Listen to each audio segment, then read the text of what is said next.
நேற்று செவ்வாய்க்கிழமைன்றதுனால முருகருக்கு வெத்தலை தீபம் தான் ஏற்றிருந்தேன்.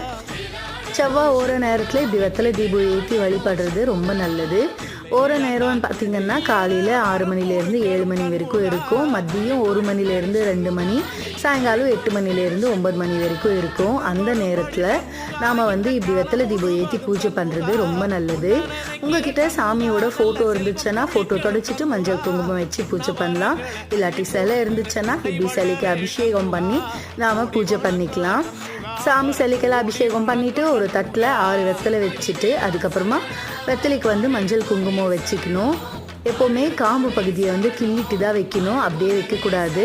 காம்பு பகுதியை கிள்ளிட்டு இப்படி மஞ்சள் குங்குமம் வச்சுட்டு நடுவில் ஒரு அகில் வச்சு நான் நெய் ஊற்றி அந்த காம்பை அந்த விளக்கில் போட்டு ஏற்றிக்கணும். உங்களுக்கு விருப்பமாக இருந்தால் 6 விளக்குமே வச்சு ஏற்றலாம். நான் எப்போவுமே இப்படியே ஏற்றுறதுனால இப்படி ஏற்றிருக்கேன்.